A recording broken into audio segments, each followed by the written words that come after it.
कहानी की शुरुआत आसमान से हजारों किलोमीटर ऊपर बसी एक रहस्यमयी दुनिया से हुई, जहां पहुंचना ही मौत को दावत देने जैसा था। फिर भी कुछ सैनिक अपनी जान दांव पर लगाकर वहां तक जा पहुंचे, लेकिन अगले ही पल उनका सामना उस दुनिया के सबसे खतरनाक और विशाल राक्षस से हो गया। जैक ने उसकी आहट महसूस की और तुरंत पानी में सिर डुबोकर छिप गया। तभी उसके सामने एक विशालकाय पैर दिखाई दिया, जिससे पास खड़ी भेड़ें डरकर भागने लगी। तभी राक्षस ने एक भेड़ को पकड़कर कच्चा ही निगल लिया। ये खौफनाक नजारा देखकर जैक बुरी तरह घबरा गया। उधर पेड़ के पीछे छिपा एक सैनिक पीछे मुड़कर राक्षस को देखने लगा, लेकिन तभी राक्षस ने नाक सिकोड़कर उसकी गंध पहचान ली। डर के मारे सैनिक फिर से पेड़ के पीछे छुप गया, पर राक्षस बड़े बड़े कदमों से उसकी ओर बढ़ने लगा। सांस रोके खड़ा सैनिक अब खुद को नहीं रोक पाया और अचानक भागने लगा, लेकिन अब बहुत देर हो चुकी थी। वो राक्षस की नजर में आ चुका था। उसने बिना वक्त गवाए पूरा पेड़ जड़ से उखाड़कर फेंक दिया। सैनिक जान बचाकर भागने लगा, पर उसकी छोटी टांगें उस राक्षस की लंबी टांगों के सामने टिक नहीं पाई। राक्षस ने तेजी से कदम बढ़ाए और एक ही वार में उसे बेहोश कर दिया। पहली बार इंसान को देखकर वह उसके पास झुका और गौर से देखने लगा। जैसे ही वह उसे उठाकर ले जाने वाला था, उसी वक्त कप्तान तलवार लेकर उसकी ओर दौड़ पड़ा और पूरी ताकत से तलवार राक्षस की एड़ी में घोंप दी। दर्द से तिल मिलाकर राक्षस पीछे मुड़ा, लेकिन अगले ही पल उसने हल्का सा पैर मारकर कप्तान को दूर फेंक दिया। फिर उसने अपने पैर में फंसी तलवार निकाली और दोनों सैनिकों को उठाकर खाने के लिए ले गया। दूर खड़ा जैक ये सब देख रहा था। उसी पल उसे एहसास हुआ कि वह यहाँ आकर कितनी बड़ी गलती कर चुका है। दरअसल कुछ समय पहले जैक को एक पादरी की मदद से कई जादुई बीज मिले थे, लेकिन जैसे ही उसकी गर्लफ्रेंड जो एक राजकुमारी थी जब जैक से मिलने आई, तभी उन बीजों में से एक बीज पानी के संपर्क में आते ही तेजी से बढ़ने लगा, जिससे अचानक पूरा लकड़ी का घर जोर जोर से हिलने लगा और नीचे से अजीब डरावनी आवाजें आने लगी। दोनों डर के मारे वहां से हिल भी नहीं सके और तभी अचानक जमीन फट गई और एक विशाल बेल घर को चीरते हुए आसमान की ओर बढ़ गई। ये देखकर राजकुमारी तुरंत भागने की कोशिश करने लगी, लेकिन तभी एक मेज उसके ऊपर गिर गई। जैक उसे बचाने के लिए आगे बढ़ा, लेकिन तभी बेलों ने उसे उछालकर घर से बाहर फेंक दिया। उसी पल एक लकड़ी का दरवाजा अचानक खुल गया और राजकुमारी को एक रास्ता दिखाई दिया, लेकिन जैसे ही वह बाहर भागने लगी, उसी समय बेल ने अचानक दरवाजा बंद कर दिया। राजकुमारी दरवाजा खोलने की कोशिश करने लगी, लेकिन दरवाजा जरा भी नहीं हिला। यह देखकर जैक ने बेलों को काटने के लिए तुरंत एक कुल्हाड़ी उठा ली, लेकिन तभी अचानक पूरा घर जड़ों समेत उखड़कर आसमान की तरफ बढ़ने लगा। ठीक आखिरी पल में जैक ने छलांग लगाकर किनारे को पकड़ लिया, लेकिन बेलें इतनी तेजी से बढ़ रही थी कि कुछ ही सेकंड में घर हजारों मीटर ऊपर पहुंच गया। जैक पूरी ताकत से कुल्हाड़ी चलाकर बेल को काटने लगा। जैसे ही बेल टूटी, राजकुमारी ने तुरंत दरवाजा खोल दिया, लेकिन अगले ही पल उसके पैरों के नीचे की लकड़ी टूट गई और हाथ पकड़ने के बावजूद वह 10,000 मीटर की ऊंचाई से नीचे गिरने लगा। जैक जादुई बैलों से फिसलते हुए जमीन की ओर बढ़ने लगा, लेकिन रास्ते में बेलों ने उसकी स्पीड को थोड़ा कम कर दिया और आखिरकार वह जमीन पर गिरकर बेहोश हो गया। लेकिन राजकुमारी की किस्मत इतनी अच्छी नहीं थी, क्योंकि बेल उसे अपने साथ आसमान के दूसरी तरफ ले गई। अगली सुबह जैक घबराकर जागा और देखा कि सामने राजा खड़ा था, जो राजकुमारी को ढूंढ रहा था। यह देखकर जैक के होश उड़ गए और मजबूरी में उसने पूरी बात राजा को बता दी। जब जैक ने आसमान की ओर इशारा किया, तभी सबने देखा कि एक विशाल बेल सीधी आसमान को चीरती हुई ऊपर जा रही थी। जैसे ही राजा को सच्चाई का पता चला, उसने बिना एक पल गवाए सैनिकों की एक टुकड़ी जैक के साथ राजकुमारी को बचाने के लिए भेज दी। जल्द ही सब लोग उस बेल के सहारे ऊपर चढ़ते हुए बादलों के पार पहुंच गए। फिर कप्तान ने आगे बढ़कर एक तरफ से दूसरी तरफ स्लाइड करना शुरू किया, क्योंकि राजकुमारी तक पहुंचने का यही एक रास्ता था। मजबूरी में जैक ने अपनी बेल्ट उतारकर खुद को तैयार कर लिया, लेकिन जैसे ही वो आगे बढ़ने की सोच ही रहा था, तभी पास खड़े घुंघराले बालों वाले आदमी ने उसे जोर से लात मारकर आगे धकेल दिया। इतनी ऊंचाई देखते ही जैक की हालत खराब हो गई और बीच रास्ते में स्लाइड करते वक्त उसके हाथ अचानक छूट गए और वो सीधे नीचे जा गिरा। लेकिन किस्मत से बीच रास्ते में बेलों ने उसे थाम लिया। होश में आते ही वह बिना रुके फिर से ऊपर चढ़ने लगा। ऊंचाई पर पहुंचते ही मौसम पूरी तरह बिगड़ गया। चारों तरफ तेज तूफान और कड़कती बिजली थी। तभी अचानक एक झटकेदार बिजली सीधे एक सैनिक पर गिर गई, जिससे वह फिसल गया और बाकी सैनिक उससे टकराकर नीचे गिरने लगे। लेकिन आखिरी पल में एक सैनिक ने रस्सी को मजबूती से पकड़ लिया, जिसकी वजह से बाकी लोगों की जान किसी तरह बच गई। लेकिन जो सैनिक नीचे गिरे थे, वे अब हवा में लटके हुए थे। अगर उन्हें तुरंत ऊपर नहीं खींचा गया तो पूरी टीम खतरे में आ सकती है। तभी रेडरिक पास खड़े उसके साथी से बोला कि रस्सी काट दो। उस आदमी को यह आइडिया अच्छा लगा और उसने तुरंत अपने पैर से छुपा हुआ चाकू निकाल लिया। नीचे लटके सैनिक ऐसा न करने के लिए गिड़गिड़ाने लगे, लेकिन उसने बिना दया दिखाए रस्सी काट दी और लटके सैनिक 10,000 फीट की ऊंचाई से नीचे जा गिरे। किसी तरह बाकी बचे सैनिक ऊपर तक पहुंच गए और तब तक सुबह भी हो चुकी थी। जैक ने जैसे ही पीछे मुड़कर देखा, वह पूरी तरह हैरान रह गया, क्योंकि बादलों के ऊपर एक विशाल दुनिया मौजूद थी और यह नजारा देखकर सब लोग उस तरफ बढ़ने लगे। तभी कप्तान को जमीन पर ताजे पैरों के निशान दिखाई दिए, जिससे उसने अंदाजा लगाया कि राजकुमारी नीचे नहीं उतरी बल्कि यहीं कहीं है। और जब सब लोग गुफा से बाहर निकले, तभी सामने का नजारा देखकर कप्तान दंग रह गया, क्योंकि ये दुनिया उम्मीद से कहीं ज्यादा विशाल थी। थी। सभी लोग आगे बढ़ते हुए इलाके की जांच करने लगे। तभी उनकी नजर पेड़ों की टहनियों पर पड़ी। उन्हें वहां राजकुमारी के छोड़े हुए निशान मिले। उसी दौरान जैक को जमीन पर वही किताब भी मिल गई जो उसने राजकुमारी को दी थी। तभी उनकी नजर टूटी हुई टहनियों पर पड़ी और इसी से उन्हें अंदाजा हो गया कि राजकुमारी को कोई खतरनाक जीव उठाकर ले गया है। इसके बाद सभी लोग दो टीमों में बंट गए और अलग अलग दिशा में राजकुमारी को ढूंढने निकल पड़े। रास्ते में जैक और उसके साथी एक नदी के पास पहुंचे जहां उन्हें मोटी ताजी भेड़ों का झुंड दिखाई दिया। कई दिनों से भूखे होने की वजह से उन्होंने एक भेड़ को पकाने का सोचा, लेकिन जैसे ही वे भेड़ पकड़ने की कोशिश करने लगे तभी गलती से पास में लगा हुआ जाल एक्टिव हो गया।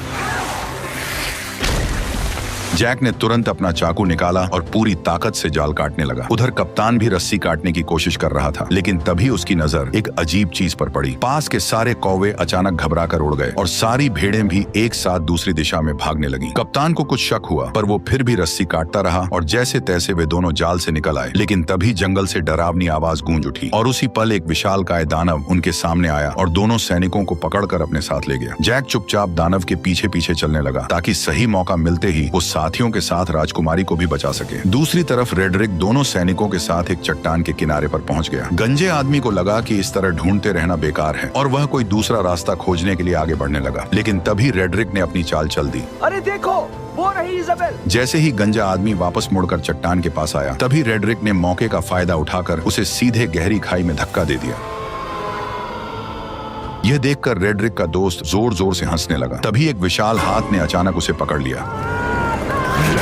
ठीक उसी पल पीछे से एक और पहाड़ जितना बड़ा दानव उसके सामने आ गया। रेडरिक डर के मारे वहीं जमीन पर गिर पड़ा और जल्दी जल्दी अपने बैग में कुछ ढूंढने लगा। लेकिन जैसे ही दानव उसे पकड़ने के लिए हाथ बढ़ाने लगा, ठीक उसी पल रेडरिक ने एक चमकता हुआ ताज बाहर निकाल लिया। ताज को देखते ही दानव वहीं रुक गए, मानो किसी अदृश्य ताकत ने उन्हें जकड़ लिया हो। दरअसल ये एक जादुई ताज था। जिसके हाथ में भी ये शक्तिशाली ताज होता, दानव उसकी हर बात मानने को मजबूर हो जाते। उधर जैक दानव का पीछा करते करते उनके ठिकाने तक पहुंच गया और वहां का नजारा देखकर वह हैरान रह गया, क्योंकि चारों तरफ खूबसूरत झरने और ऊंचे ऊंचे पहाड़ थे जो किसी स्वर्ग से कम नहीं लग रहे थे। वहीं पर दो सिर वाला दानव राजकुमारी को एक पिंजरे में कैद किए हुए था। फिर वह उसे बाकी दानवों के पास ले गया जहां सारे दानव इकट्ठा होकर उसकी तरफ देखने लगे। तभी वो दानव भी लौट आया जिसने कप्तान और उस मोटे सैनिक को पकड़ा था। उसने उन दोनों को लाकर पिंजरे के पास फेंक दिया। यह देखकर दो सिर वाले दानव को शक हुआ कि शायद और भी इंसान यहाँ मौजूद हैं। इसलिए उसने जमीन पर पड़े एक मोटे सैनिक को पकड़ लिया और उसकी गर्दन मरोड़कर उसे जिंदा ही निगल लिया। इसके बाद दानव ने उसके कवच को बाहर थूक दिया, पर जैसे ही वो दानव कप्तान को धमकी देने लगा कि वह राजकुमारी को भी खा जाएगा, तभी पास से एक आवाज आई जिसने सबका ध्यान अपनी तरफ खींच लिया। दरअसल वो आवाज किसी और की नहीं बल्कि उसी गद्दार रेडरिक की थी। उसके सिर पर पहने ताज को देखते ही बाकी सभी दानव तुरंत घुटनों के बल झुक गए और उसी पल उसका असली प्लान सबके सामने आ गया। वह सीधे दो सिर वाले दानव के सामने गया और उसे घुटनों पर आने का हुक्म दिया। उसके सिर पर ताज देखकर दो सिर वाला दानव मजबूरी में झुक गया और फिर रेडरिक उसके चेहरे पर पैर रखकर धीरे धीरे चलते हुए सिंहासन की ओर बढ़ गया और उसी पल से रेडरिक दानवों की दुनिया का नया राजा बन गया। उसने इंसानों पर हमला कर पूरी दुनिया जीतने का ऐलान कर दिया। उसकी बातें सुनकर दानव सेना बहुत ज्यादा खुश हो गई, पर दो सिर वाले दानव के दिमाग में कुछ और ही चल रहा था। उधर दानव ने कप्तान को पकाने के लिए उठाकर सीधे चिपचिपे आटे पर फेंक दिया। वह जितना छटपटाया उतना ही उसमें फंसता चला गया। तभी दानव आगे बढ़ा और उसने कप्तान के ऊपर मुट्ठी भर आटा पटक दिया। इसके बाद दानव ने बड़ी ही घिनौनी हरकत की।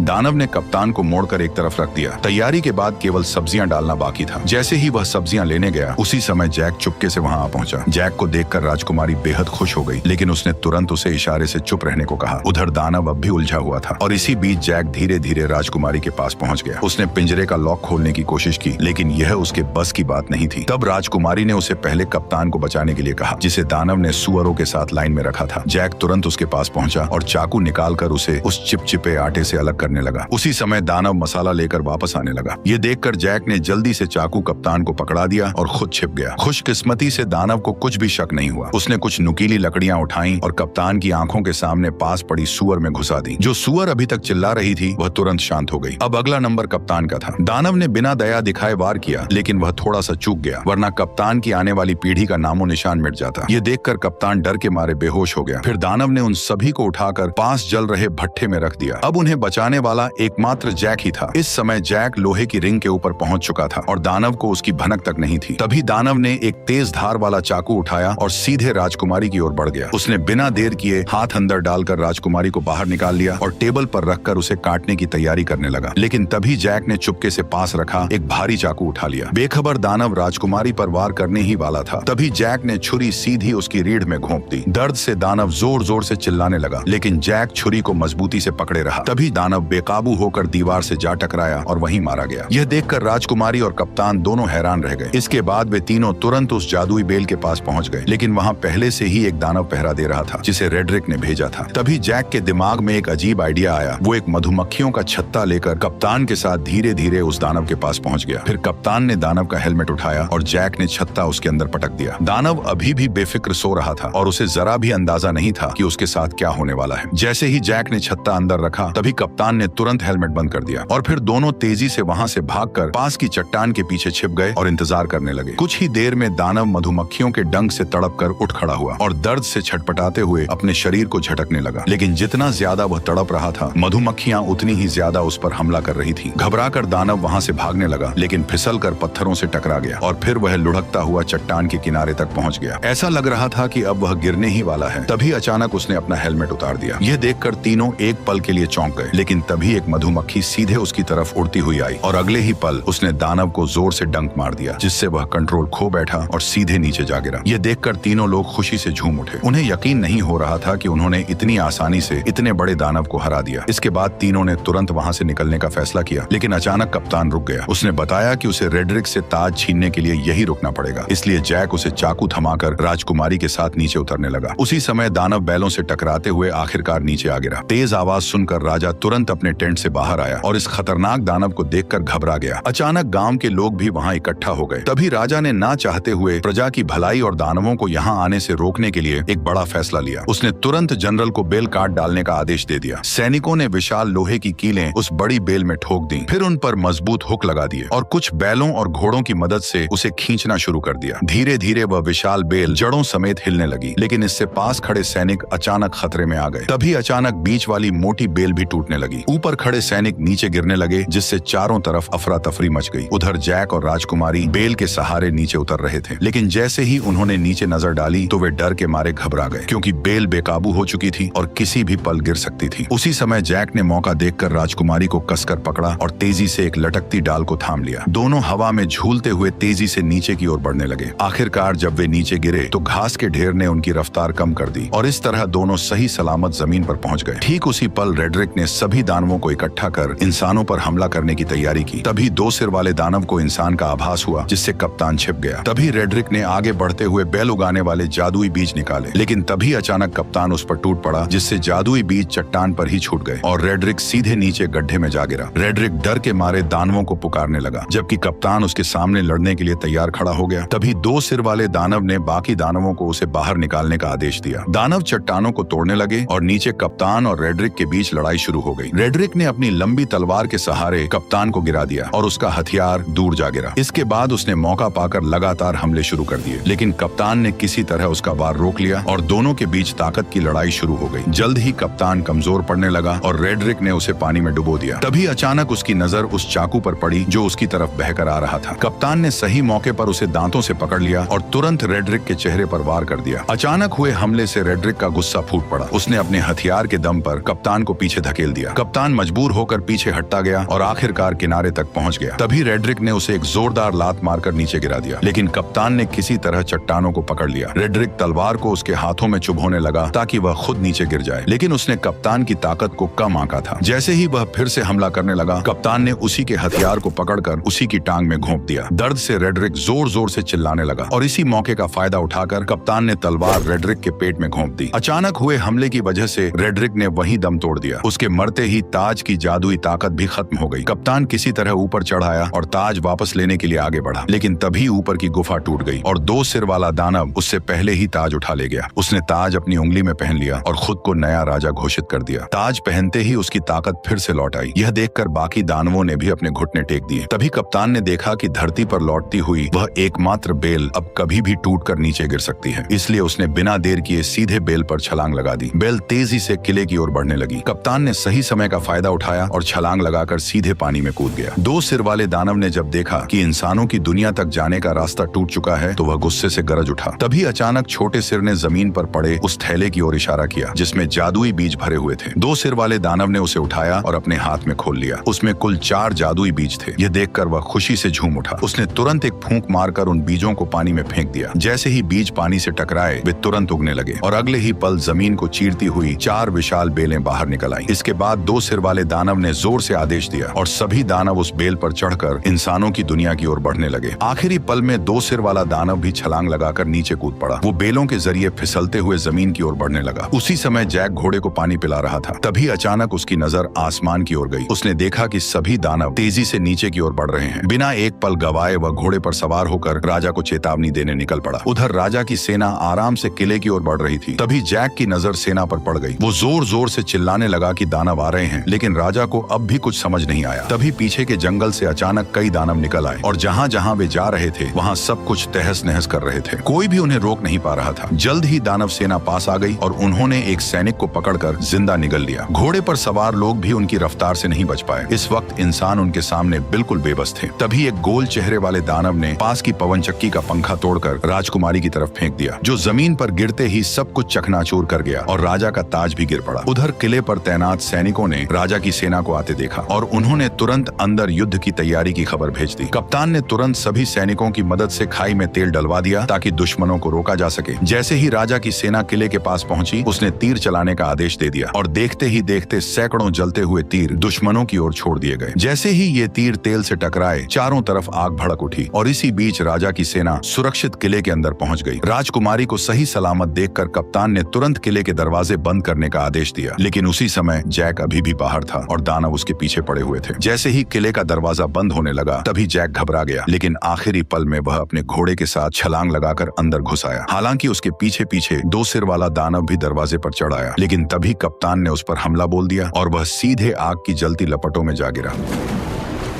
जल्द ही आग ने उसे पूरी तरह घेर लिया, लेकिन हैरानी की बात यह थी कि उसके अपने लोग भी उसे बचाने नहीं आए, बल्कि बस खड़े खड़े उसे जलते हुए देखते रहे। उधर लोग अभी आपस में बात ही कर रहे थे कि अचानक आसमान से एक बड़ा लोहे का घंटा तेजी से किले की ओर आया। उसने दीवार को ध्वस्त कर दिया और सीधे नीचे जा गिरा। इससे पहले कि कोई कुछ समझ पाता, अचानक युद्ध का बिगुल बज उठा। तभी 2 बड़े लोहे के हुक किले के दरवाजे की तरफ फेंके गए, जिन्हें दानव मजबूती से खींचने लगे। तभी इंसानों और दानवों के बीच खींचतान शुरू हो गई। असल में यह सब गोल चेहरे वाले दानव का प्लान था, जिसने और ज्यादा दानवों को बुलाकर किले के दरवाजे को तोड़ने का आदेश दिया। अंदर का माहौल पूरी तरह अफरा तफरी में बदल गया। राजकुमारी जैक को लेकर किले के अंदर की तरफ भागी। उधर बूढ़े राजा ने सभी सैनिकों को आदेश दिया कि वे दानवों को रोकने के लिए क्रॉसबो का इस्तेमाल करें। जल्द ही और भी दानव आ गए और उन्होंने पूरी ताकत से खींचना शुरू कर दिया। तभी कप्तान के आदेश पर सैनिकों ने कई सारे क्रॉसबो छोड़ दिए, जो सीधे लकड़ी के दरवाजे पर जा लगे। सटीक निशाना लगते ही सैनिक तुरंत क्रॉसबो गाड़ियों को पीछे खींचने लगे। किले की सेना टुकड़ियों में बट गई और राजा भी मदद के लिए आ गया। वो कप्तान से दानवों की कमजोरी पूछ ही रहा था कि तभी आसमान से एक जलता हुआ पेड़ गिरा, जिसने सैनिकों को अलग अलग बिखेर दिया। अगले ही पल कई सारे जलते हुए पेड़ सैनिकों के ऊपर गिरने लगे, जिससे उनकी पकड़ ढीली होने लगी। ऐसा लग रहा था जैसे दरवाजा जल्द ही टूट जाएगा। तभी राजकुमारी जैक को लेकर किले के अंदर पहुंची, लेकिन अचानक एक भारी दहाड़ और जमीन में उठती दरारों ने उनका ध्यान खींच लिया। डर के मारे दोनों पीछे हट गए और कुछ पत्थर ऊपर की ओर उड़ने लगे। नीचे से अचानक 2 विशाल हाथ बाहर निकले। ये वही 2 सिर वाला दानव था जो पहले आग में गिरने के बावजूद बच गया था, क्योंकि पानी के नीचे होने की वजह से आग उसका कुछ नहीं बिगाड़ पाई और वह सीवर के रास्ते से चुपचाप किले के अंदर तक घुस आया। अचानक उसे राजकुमारी की शाही गंध महसूस हुई। जैक ने डरते हुए कंबल खोला और देखा कि दानव की अभी तक उन पर नजर नहीं पड़ी है, लेकिन तभी गुस्से में दानव ने पास रखा शीशा तोड़ दिया। घबराहट में कंबल में छिपे दोनों लोग कांपने लगे, लेकिन दानव ने सीधे ऊपर से उन्हें देख लिया। जैक पूरी ताकत लगाकर तुरंत राजकुमारी को पकड़कर भागा, लेकिन दानव लगातार उनका पीछा करने लगा। कोई रास्ता न होने की वजह से दोनों मजबूरी में दूसरी मंजिल की ओर भागे। वे कदमों को रोकने की हिम्मत भी नहीं कर रहे थे, लेकिन अचानक एक हाथ साइड से बाहर निकला और राजकुमारी को पकड़ लिया। जैक ने पास में रखी कुल्हाड़ी उठाई और बिना देर किए सीधे उस पर हमला कर दिया, लेकिन दानव ने दूसरे हाथ से उसे पकड़ लिया। छोटा सिर जैक जैक का मजाक उड़ाने लगा। तभी जैक ने गुस्से में सीधे कुल्हाड़ी मारकर उसका हेलमेट तोड़ दिया। गुस्से में दानव ने अपना बड़ा मुंह खोल लिया। तभी जैक ने लॉकेट में छिपा हुआ जादुई बीज निकाला और सीधे उसके मुंह में फेंक दिया। जादुई बीज सीधे उसके पेट में चला गया, जिससे 2 सिर वाले दानव को अचानक कुछ गड़बड़ महसूस हुई और उसने तुरंत दोनों को जमीन पर पटक दिया। तभी अचानक एक बेल उसके शरीर से बाहर आई और दोनों डर के मारे पीछे हट गए। अचानक कई सारी बेलें पूरी रफ्तार से उसके शरीर को चीरते हुए बाहर निकल आई, जिससे हॉल पूरी तरह से तबाह हो गया। अचानक राजा का मुकुट पहना हुआ हाथ भी जैक के पास गिर गया। उधर बाहरी सैनिक अभी भी दानवों को रोकने में लगे हुए थे, लेकिन गोल मुंह वाले दानव की एक आवाज पर सभी दानव धीरे धीरे पीछे बढ़े और सैनिकों को एक एक कर गिराते चले गए। किले का दरवाजा धीरे धीरे खुल गया। कप्तान ने तुरंत सैनिकों से लोहे का दरवाजा बंद करने को कहा। ठीक उसी पल गोल मुंह वाला दानव अपने साथियों के साथ धुंध से धीरे धीरे बाहर आया, लेकिन लोहे का दरवाजा उसे ज्यादा देर तक रोक नहीं पाया और उसने एक ही झटके में दरवाजे को तोड़ दिया। तभी वो दानव अपने साथियों के साथ किले के अंदर घुस गया। वहां खड़े टेस्टी सैनिकों को देखकर वे बेहद खुश हुए। दानव हमला करने ही वाले थे कि पीछे से अचानक आवाज आई और सभी दानवों का ध्यान उस आवाज पर चला गया। दानव ने भीड़ में ध्यान से देखा और अचानक उसने अपना हथियार छोड़ दिया। ये देखकर बाकी दानव भी हथियार छोड़कर सभी इंसानों के सामने घुटनों के बल बैठ गए। कप्तान यह नजारा देखकर चौंक गया। तभी अचानक जैक मुकुट लेकर आगे आया और उसने तुरंत सभी दानवों को वापस उनकी दुनिया में लौट जाने का हुक्म दे दिया।